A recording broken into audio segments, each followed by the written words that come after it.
I don't know how many people are looking forward to State of the Nation address. How many of you guys are actually looking forward to State of the Nation address? I think I've already said it before that according to me, there's nothing that Ramaphosa is going to say to the people of South Africa. There's nothing new that President Ramaphosa can say to the people of South Africa. There's nothing new that President Ramaphosa can promise to the people of South Africa. I mean, I think I've said this enough that for me personally, there's no need for me to watch a State of the Nation. But again, I'm going to have to watch it because I have this platform and I have to report the news. So I'm going to have to watch a State of the Nation, not because I want, but because I want to have some few footages. Man, I know that the comrades are going to be out in full swing, making the fools out of themselves. So I will be here making fun of them. But when it comes to President Ramaphosa, when it comes to the speech of the president, that is something that I'm honestly not looking forward to, because I believe that there's nothing new that is going to come out of the mouth of President Ramaphosa. This is the reason why I'm saying, man, on this State of the Nation, I actually supported the economic freedom fighters to turn everything upside down. I supported the economic freedom fighters to disrupt President Ramaphosa. Even these laws that Parliament is coming out with him and trying to censor people. Guys, this is how dictatorship starts. This is how dictatorship starts. The economic freedom fighters used to disrupt Jacob Zuma, but Jacob Zuma never took these measures that Ramaphosa has took against the economic freedom fighters. I know some people are saying, yeah, Ramaphosa is fine to take these measures. Some people are allowing their hatred for the economic freedom fighters to actually cloud their judgment. This is how dictatorship starts. What's next? Ramaphosa is going to say, no, I'm sick and tired of these people reporting about my administration. How about we sign a law and the African National Congress will again use their majority in parliament and sign that law. This is how dictatorship starts. This is how dictatorship starts.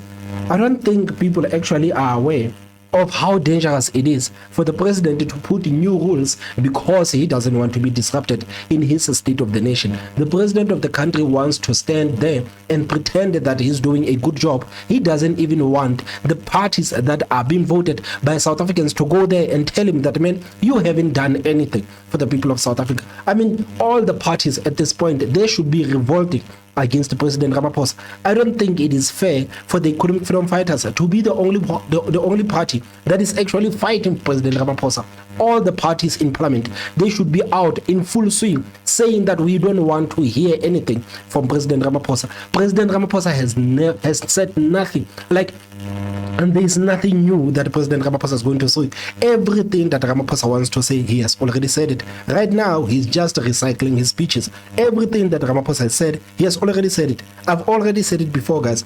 Ramaphosa is going to use a State of the Nation address to campaign for the African National Congress. He won't use a State of the Nation address to address the issues that are facing South Africans. He won't use a State of the Nation address to actually be bold with South Africans and be honest with South Africans about his administration and about the work of the African National Congress. Ramaphosa is going to stand there on the stage and campaign for the ANC. He's going to tell the people of this country that the ANC has done good since 1994. He won't talk about his administration because he knows his administration, it is a shame. So he won't talk about his administration. He's going to talk about the work of the African National Congress since 1994. He's going to use that stage to campaign. And again, this is the reason why all the parties in parliament should actually revolt against President Ramaphosa. All the parties in parliament, they should revolt against the African National Congress. The parties in parliament, they are acting like the people in the country are actually in favor of the African National Congress. The way they conduct themselves, they pretend like the people in the country, their constituency, it is actually okay with the President Ramaphosa.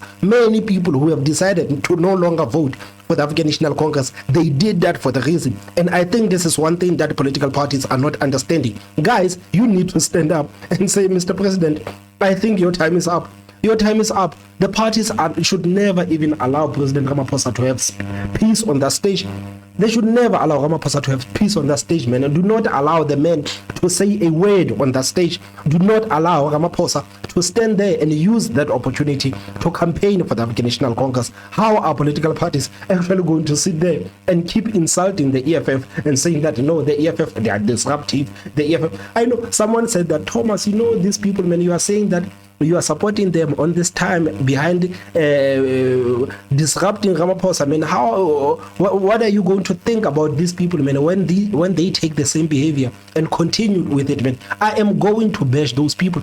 I am going to bash the EFF like the way I bash the EFF when they do something stupid. If I feel and again, I think everything has to do with my feelings, man. I think, again, this is the reason why I open this platform. If I feel like the EFF is disrupting people and they were not supposed to disrupt, I am going to come on this platform and say, man, the EFF is childish. You people were not even supposed to do what you did in Parliament. I'm going to say that. I'm not afraid to say it. But right now, unfortunately, I'm behind them when it comes to not listening to President Ramaphosa. I think right now, people need to understand that the EFF, it is not your biggest challenge. The EFF, it is not your biggest enemy. The enemy is the African National Congress. African National Congress, man, is coming up with all of these plans. They've concocted now Duduzane Zuma has his own political party. He comes out and he says that I don't want anything to do with Jacob Zuma. I don't want anything to do with Umkhonto weSizwe. The leaders of the African National Congress, the past leaders and the present leaders, are the reason why the country is broken like this, and we don't want to talk with those people anymore. People warned me yesterday. They say, Thomas, do not listen to Duduzane Zuma. This is another plan of Jacob Zuma. I'm going to say it, man. I didn't see it that way, but I'm going to say that, man, it's starting to make sense to me. What if this is their plan with Jacob Zuma to be like, man, just start your own political party and you can talk nonsense about us. It is fine. Let's see how many people that you can actually get. No political party should allow Ramaphosa to say a word on that stage, man. No political party should actually allow Ramaphosa to say a word on that stage. There's nothing new the president is going to say. There's nothing new. All the promises, he's going to make the same promises. He's going to make the same promises that he made in 2019. This is how predictable Ramaphosa is. Ramaphosa is so predictable. It's unfunny, man. The man is so predictable. It's unfunny. He's going to repeat the promises that he made in 2019. He's going to stand there and pretend that taking Israel to court was the big victory for South Africa. He's going to stand there and pretend that South Africa taking Israel to court, it is something that the poor citizens of this country actually love. He's going to stand there and pretend like the people in this country actually support the African National Congress. And he is going to mention it again, that if people don't vote for the African National Congress, people are going to lose their social grants. I can bet everything on this. Ramaphosa is going to mention that. Ramaphosa is going to mention that, man. He knows that there will be too many cameras. Many people will actually be watching him. Now it is the time to actually threaten South Africans and blackmail South Africans into voting for the African National Congress. Guys, no party should allow Ramaphosa to say a word on that stage. The parties should actually demonstrate to Ramaphosa how the people are feeling. The party should demonstrate the feelings of their own constituency towards Ramaphosa. They should make him feel that, man, our people are not angry at the fact that we are not pushing back against. What is wrong with the political parties in parliament? Why are these people not pushing back against Ramaphosa? Whenever Ramaphosa does something, it's always the EFF and it's always the DA. Other political parties are playing dead in parliament. What is wrong with these political parties, man?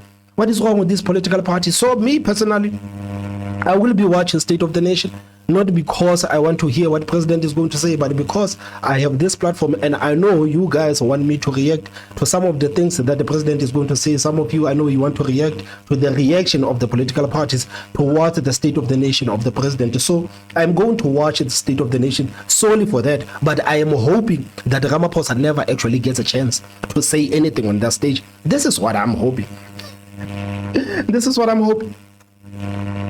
There's nothing new that will really come out of President Cyril Ramaphosa's State of the Nation address tomorrow. And this is a view of the former Gauteng Premier and COSATU General Secretary Mbhazima Shilowa in a scathing opinion piece. Shilowa saying it's highly unlikely that the president will announce solutions for the country's long list of challenges, such as high unemployment, the rate of crime, corruption, worsening service delivery. Well, Mr. Shilowa is here. You know, one thing that annoys me about Ramaphosa and the members of the African National Congress, when they are faced with answering an issue like unemployment rate, instead of saying, guys, we acknowledge that in South Africa we have a high number of unemployed people. We have a lot of people in the country that are unemployed. Instead of saying that, the ANC will come out and say that the African National Congress is actually working with some stakeholders to make sure that we combat this issue of unemployment rate. They never acknowledge the issues that are facing South Africans. They never acknowledge the issues that you are faced with. They never acknowledge the challenges that you are facing as the taxpayer of this country. They never acknowledge that.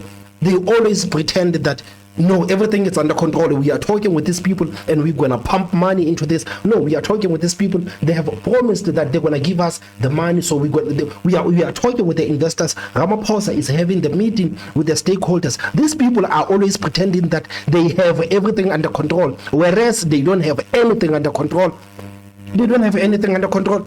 There's no way these people, man, can pretend that they have everything under control. But when you look at the country, when you are being realistic, and when you look at South Africa, you can see that nothing is working in the country.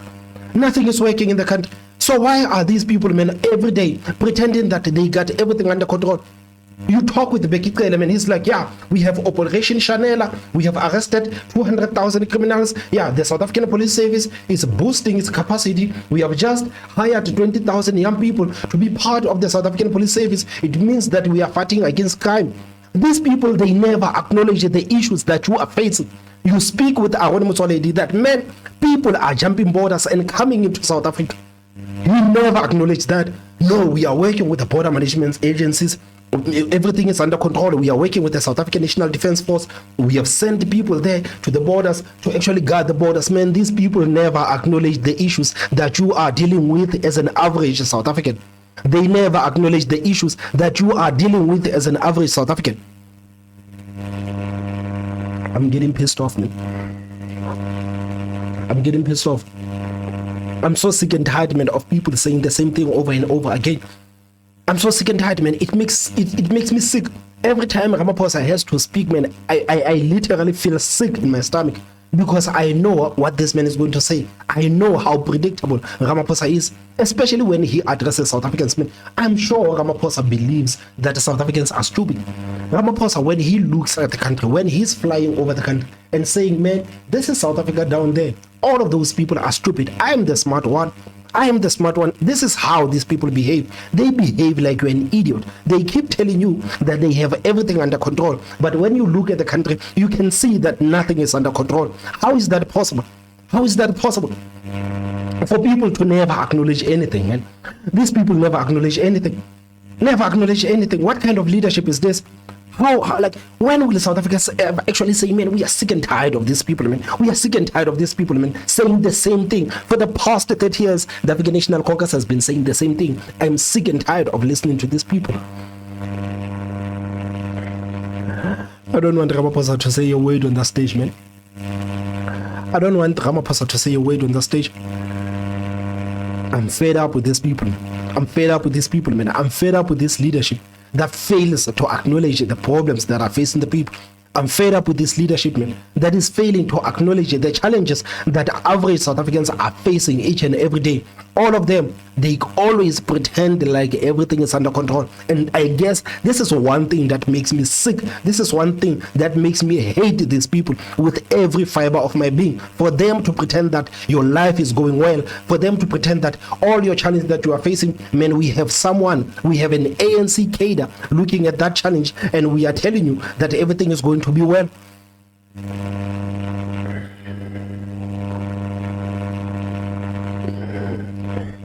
I'm sick and tired, man, of Ramaphosa, man. I'm sick and tired of Ramaphosa, man. The man has literally failed. Ramaphosa has failed, and I know he has a big ego.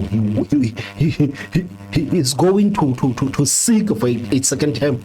But this is how sick this man is. You remember Ramaphosa was there on Newsroom. He did an interview. And in that interview, Ramaphosa said that these past 5 years of his were 5 years of recovery. So Ramaphosa is honestly pretending that, man, I haven't done anything wrong. He's trying to blame Jacob Zuma for all the problems that are facing South Africa. This is why I'm saying these people believe that you are stupid. We acknowledge that Jacob Zuma's presidency came with a lot of problems, but at the same time, Ramaphosa came with more problems. He's not acknowledging the problems of his administration. He's acknowledging the problems of Jacob Zuma and saying his administration it's on a path for recovery. How is that even possible? How is that even possible? Are South Africans even fed up? Are South Africans even fed up? I remember Mike Shem saying that, man, it feels like South Africans are not even fed up. During Zuma's tenure, when people used to protest, during Zuma's tenure, South Africans would actually let you know how they feel about the issues that are happening in the country. But right now, ever since Ramaphosa became the president, South Africans are numb. South Africans are numb, man. They are numb to the pain. People don't care what kind of a story breaks out. People do not react. The only reaction that you will see from the majority of poor black people in this country is when a story of racism actually appears. They don't care that cadres are stealing the money. They don't care that the ANC cadres are literally destroying their lives. But if they hear a white man calling a black man a kafir, these people will be out there protesting. These people, men, are always willing to protest for the nonsense that is not going to improve their lives. They are always willing to protest for the nonsense that is not going to improve their lives. I don't understand this thinking that people, man, can be numb when they are told that the president is stealing the money. People can be numb when they are told the cadres are stealing the money, and this money it is supposed to ensure that your future is well. This money, it is supposed to ensure that you have a better future. People do not fight federal. People do not fight when they hear a scandal of a cadre stealing the money that was supposed to build a water treatment system, and people died of cholera as a result of that. People don't go out and protest when they hear cadres stealing the money of the PPE, and now people are dying of COVID-19. People don't protest for that. But as soon as they hear a story of a white man saying a black man is a kafir, these people are out protesting as if that story it is actually going to change anything in their lives. This is why I'm sick of racial politics. This is why I'm sick of racial politics. Some people say that, Thomas, you are pretending like racism does not exist. I don't care about racism, man. I don't care about racism. Racism will always be there. For us to try to solve racism, it is stupid. Racism will always be there. There will always be people who are racist towards other people. There will always be bad people in the society. There are bad people within the society. There are bad white people in the society. And there are good white people in the society. There are bad black people in the society. There are good black people in the society. That is how life is. For you to want to eradicate racism, man, it is stupid. Racism will always be here. Hatred will always be here. People will always feel the other way when they see other people. This is how people are. And for you to expect me to protest whenever a white man says anything bad about a black person, when are people actually protesting? When they hear black people saying stupid things about white people, I guess a black man cannot be racist. This is why I'm sick and tired of racial politics, man. I want South Africans to start actually fighting for the issues that are impacting their lives. These people, they don't fight the cadres that are literally destroying their lives. They don't fight Mbhazima and say, man, how can you give our children 30%? How can your administration go around and say that we love black people, we appreciate black people, man, we love young people in this country, and you still give them this crappy 30% education? People are not fighting in Mbhazima for that. Now you have a bunch of 30%ers. These people cannot even practice critical thinking. They know nothing about critical thinking. That's why whenever you challenge their opinions, the first thing they do is to insult you. That's why they do. The first thing they do is to insult you. It's not because these people are insulting you because they want to insult you. They are insulting you because they are incapable of actually reasoning with you. They are incapable. They are incapable. People are not fighting the cadres, men, that are destroying their lives. People are dying in these public hospitals. Many people within our communities, they will say, man, I hate that hospital. I hate that hospital. My mom died in that hospital and my mother was never supposed to die. But those idiots in that hospital actually allowed a situation where my mother died. People will tell you that my child died in that hospital. My child died because the nurses in that hospital were negligent. These are not the issues that people are fighting for.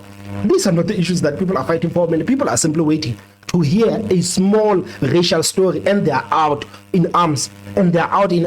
It is only when you will see black people actually fighting for something. And it's shameful. It is shameful for black people, man, to only fight when they hear stories about racism and not to do anything. When they hear the cadres doing something that is going to impact their lives, they only fight when they hear a petty story about racism, but they do nothing when they hear a real story about the cadre that actually done something that is going to destroy their lives. I'm sick and tired of South Africans, man. I'm sick and tired of South Africans. I'm sick and tired of Ramaphosa. I'm sick and tired of South Africans, man. I'm sick and tired of majority of the poor people in this country. I'm sick and tired of this thinking. I'm sick and tired of this thinking, man. To answer for himself as to why he is putting a dampener on the president's speech before he even tables it. Mr. Shilowa, good morning to you, and thank you very much for your time. A very interesting piece you've written, and I think if anyone really wants to have a look at some of what you have had to say, they can go to News 24 to look up that. But let's begin the conversation with why you are of the view that if anyone can be accused of squandering goodwill, it is President Cyril Ramaphosa. Why that view? Because it is part and parcel of where you are going in this piece. Yes, good morning, Koli, and good morning to all those who are watching. Well, it is not just my view. I think in 2018, when the president went into the podium and spoke about Tumamina, and then after the 2019 elections, spelled out a program of action to reverse years of state capture, to put in place programs for jobs, growing the economy, and all of those things. Even people who at that time were not planning to vote for the ANC, let alone vote, went out, voted for the ANC because they thought, here is Mr. Ramaphosa, we like what he's saying. You would remember the many, opinion pieces written by many people in the media, the clergy, all of them really saying, here is the new dawn, here is the real deal. But I think if they are being honest and they look back, they will be able to say, all of those periods were squandered. Some because of no action from his side, others because of the socio-economic conditions that came with the COVID. But we're not the only country that was beset with COVID. Many other countries that were also beset with COVID have been able to turn their situations around. Their economy is growing better. I mean, this is what Fikile Mbalula is telling South Africans, that guys, things are bad in South Africa because of COVID-19. Fikile Mbalula does not even mention the fact that other countries have actually turned the situation around. They don't say that. That's why Nomvula Mokonyane can go on a national television and say that at 30%, 30 years, it is not enough for the African National Congress to turn the situation around. It is never enough for the ANC to turn the situation around. It is never enough. 30 years, they are saying 30 years, it is not enough for the ANC to turn things around. You look at Korea, man. You look at Japan, you look at Dubai. In a space of 30 years, man, these people have transformed their countries into superpowers. Then you have the African National Congress cadres telling you that people today in South Africa, they are still suffering and still dealing with the pit toilets, and that is the fault of the apartheid. And these people have been in government for the past 30 years. How can South Africans allow these people, man, to still be in government? That is one thing that actually never makes sense to me. Every day when I go around and look how people live and look how bad the situation is, the one question that always bugs me is, how can South Africans allow these people, man, to still be in government? How can we allow the people who are going to sit there and look at us straight in the eye and blame a government that was in charge of this country 30 years ago? How are we going to allow that, man? How are we going to allow that? South Africans have allowed politicians, man, to walk all over them. We have allowed the politicians, man, to turn us into their idiots, into their imbeciles. This is what we have allowed in South Africa. And now people are angry in South Africa. They don't even know who to be angry at, because they don't want to be angry at the African National Congress, because the moment you do say anything about their messiahs, the black politicians, it means that you are a shield for the white monopoly capital. So people cannot even express their frustrations towards the African National Congress. People cannot even say, the EFF, you are not giving us any better options. They cannot even say that, because if you dare say anything about the black messiahs in the South African politics, then you are a product of white monopoly capital. People have allowed politicians to actually gag them. Shut up. If you dare say anything about me, we're going to change the situation around. We are no longer going to make it about me. We are going to make it about black people. We are no longer going to make it about, we are going to make it about black people. That's why I laugh every time when some people come and say, Thomas, why don't you expose the crimes of white people? Why don't you expose the Western Cape? I'm like, man, you honestly want me to sit here and expose the Western Cape? Western Cape is not perfect. Western Cape is not perfect. But please show me one province in South Africa that is like Western Cape. Please show me one province in South Africa that can actually compete with the Western Cape. Western Cape is not perfect, just like any other province. But when it comes to actually making strides, they are leading in the country. When it comes to combating unemployment rate, Western Cape is actually leading in the country. So you cannot come here and say that, yeah, Western Cape is not good because they have Cape Flats, they have thugs all over the place. How about other provinces?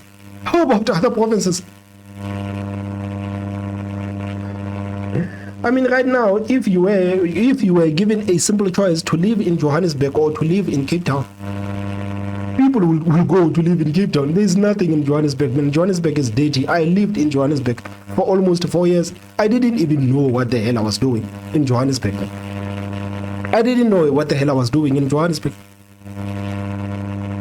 So if people, man, would prefer going to the Western Cape, there has to be a reason for that. So stop coming here and saying that, Thomas, you are not exposing the white people. Thomas, man, I don't do exposure. Everything I talk about is already on the public forum.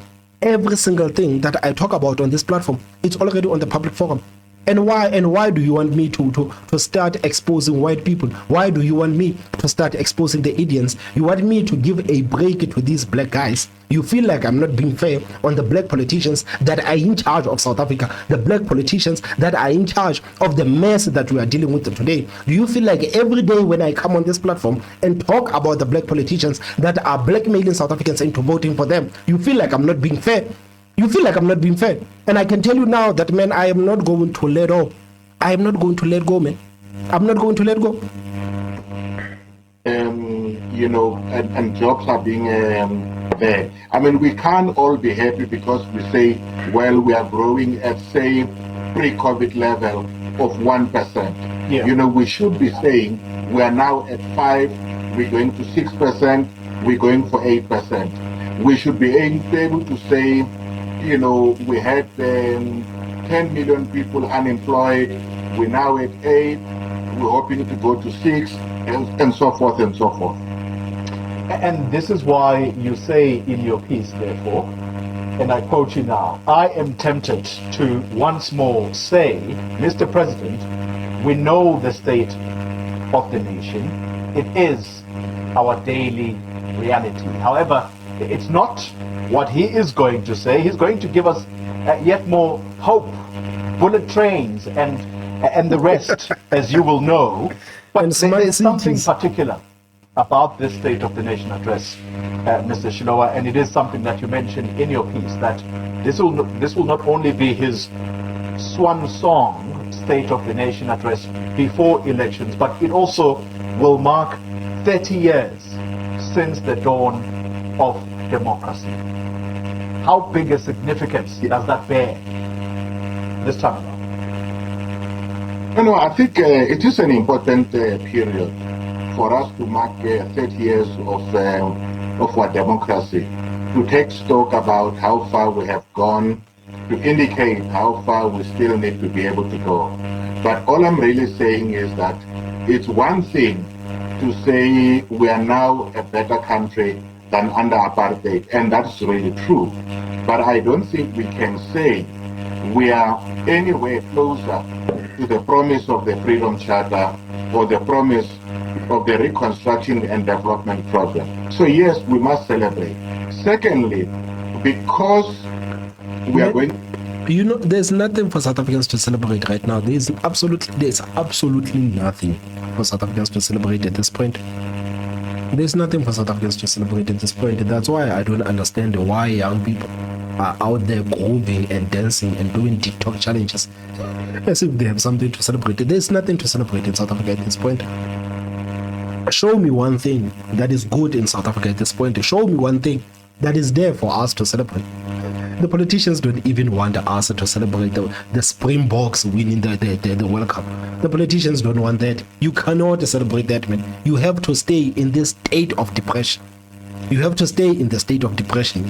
You have to remember that you guys hate each other by race. This is what politicians are. I mean, there is nothing to celebrate at this point in South Africa. Nothing. When people look at the 30 years, and when they look at what the African National Congress has done to the country, especially the people who experienced apartheid firsthand, they are saying they are not happy about the work of the African National Congress. I've spoken with a couple of people, who have experienced apartheid firsthand. I've read the comments of people who have experienced apartheid firsthand. They are looking at the African National Congress. They are looking at South Africa 30 years into democracy. They are not happy about the state of the country. Into elections in a few months' time, I don't think the president is going to put forward any new programs. He's just going to give what, in his view, has been achieved over the 5-year period. But it's not just the president that I'm saying we need to look at. I think even the opposition, both in terms of what they expect from the state of the nation, but also what their responses are going to be, they are all going to be speaking with an eye to the elections. So it's just a platform for further politicking rather than a platform in which we really define the state of the nation and then say what is it that we need to do. So I guess that's why we must look forward to the celebration, the pomp and ceremony, but I don't think we should expect any new things, partly because of what I've said, but also because they still have to launch the manifesto. So in addition to pointing out what has been achieved over 30 years, I think it will be more about why the ANC should be returned to power. And I think the responses of the opposition must likewise be taken on that basis. It's more about why it should not be returned to power, which is why I have been arguing that for voters, yes, we must listen to everything that people say, but let's vote our hopes and not our fears. Let's also look at all of these programs. I mean, to be honest, there is no program out there, and this is across all political parties, that really says, look at me, we will do something about jobs. It's all about what focus groups have been saying people want to hear, say something about jobs. But if you say, how many jobs do you plan to create, in what period, using what methods, you get no response. It's because political parties, they don't like to get into details, man. If there's one thing again that I've realized about political parties, they don't like getting into details. It is fun to go around and say that we are going to expropriate land without compensation. We are going to get rid of the illegal immigrants in the country. We are going to create 2 million jobs. It is so easy for political parties to say that, but when it comes to the details of those policies, even many people who are following these political parties, they don't know of the details. They don't know of the details, man. I tell you now, just go and ask an average EFF supporter that, man, how is the EFF going to expropriate land without compensation? How are you going to expropriate land without compensations? In details, are you going to use the military? Are you going to use the courts? How are you going to expropriate land without compensation? And how are you going to make sure that everything falls in line with the constitution? Average EFF guys cannot tell you that. but they know that they want to expropriate land without compensation. So many political parties have actually managed to get away with a lot of politics, with a lot of rhetoric, because even right now in South Africa, the journalists that we have, we don't have journalists in South Africa. Journalism is dead in South Africa because the journalists in South Africa, they are not asking real questions that South Africans want to hear. Journalists are simply there to give these politicians and political parties airtime, to give these people platform. They are not there to question these people that, man, what are you going to do about these issues? And in details, how are you going to deal with these issues? The journalists are not doing that. They are not doing that. They are simply there to give political parties airtime and platform and go out with their content and start posting on their social media. They don't care about the questions that South Africans want to hear. Do you think that if political parties, or not political parties, do you think that if the media houses actually ask the questions that people want to hear, do you think that they would have low ratings like they do today? Do you think that they would have low ratings that they do today? Do you think that if these media houses actually did some journalism, the platforms in YouTube, the platforms like this one, would actually grow? They will never grow. The only reason why these platforms are growing is because people are not hearing what they want to hear from the mainstream media. People are not hearing the real journalism from the people who went to the school of journalism. You know, some people say that, Thomas, you are a good journalist, man. You know, every time when I release a video, whenever I release a video that I did on the street, like right now, this interview that I did with Rise Mzansi, guys, please make sure that you watch that interview that I did with Rise Mzansi. Like the visuals are beautiful. People will say that, Thomas, man, this is good journalism. Yeah, man, this is great journalism. And I'm sitting here like, man, I have never even set foot in a school of journalism. And people are calling me a journalist. And we have professional journalists in South Africa. And these people have never been hailed for their job. What kind of a situation is this, man? What kind of situation is this, man? Even when Julius Malema does a press conference, man, you know, when it comes time for the journalist to start asking questions, that's when you will hear how low the bar is in South Africa. South Africa, the bar is so low. It is so low, man, it is almost hitting the ground. It is almost hitting the ground. The journalist, when they ask the questions, man, Fikile Mbalula will do a press conference with all the questions that you can ask the African National Congress. Just listen to the questions that have been asked by the journalist to Fikile Mbalula and his sidekick. The bar is so low in South Africa, man, when it comes to journalism. The bar is so low. I remember someone also saying that, why don't you go to the mainstream media? Man, I will never succeed in the mainstream media. I will never succeed in the mainstream media, man. There is something that is happening with the mainstream media. There is something that the mainstream media is actually doing. They are deceiving the people of this country. They are deceiving the people of this country. But smart South Africans can see that what is happening in our televisions, it is not journalism.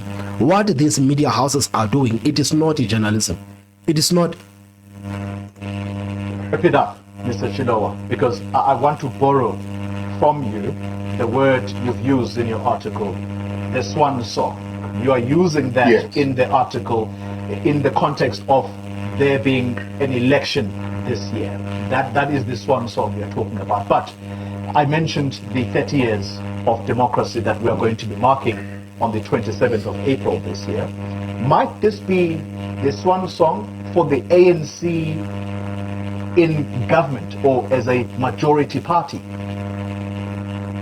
Well, that's if you believe that the swans are mute and never sing, and that when they sing they are on the deathbed. Well, I'm saying swan song because that's normally what it's used as the last tribute, last stage, last song in that the president will have finished his 5 years. He now has to go out and renew the mandate. But I think all political parties should really be worried as we go into this because everything is up in the air. Nothing is guaranteed. I can see what the polls say. This one is up, that one is down, depending on outcome and all of those. But the only poll that really is going to matter is the one that will happen when everyone goes inside that ballot box and the results are announced. Mr. Shilowa, I'm going to get fired if you don't answer this in less than a minute. Yes, Yesterday, the presiding officer said a number of dignitaries have been invited, and so they went on to say that the former presidents, Thabo Mbeki, Kgalema Motlanthe, and indeed former President Jacob Zuma. If all of this accept the invitation and they turn up, how do you imagine the room is going to be in that parliament? Well, Me personally, guys, I don't care about the mood of the room. I don't care about Jacob Zuma, Thabo Mbeki, and Ramaphosa being in one room, and it does nothing for South Africans. It does nothing for South Africans. The only thing that is going to create is for South Africans to talk, but it does nothing to improve the lives of South Africa. So I don't care if Ramaphosa, Jacob Zuma, Thabo Mbeki, Kgalema Motlanthe, they are in one room. I don't care about that, man, because they are not it is not going to improve the lives of poor people, man. I don't want to hear anything from Ramaphosa, guys, but unfortunately I'm gonna have to watch. Guys, please tell me if you will be watching State of the Nation address, and what are you expecting from Cyril Ramaphosa? Are you expecting anything new from President Cyril Ramaphosa? Are you expecting Ramaphosa to give you another round of promises? Guys, please tell me what you think on the comment section. Don't forget to hit that like button, and the most important part is subscribe. My name is Thomas Mabaso. I will see you next time. Bye bye.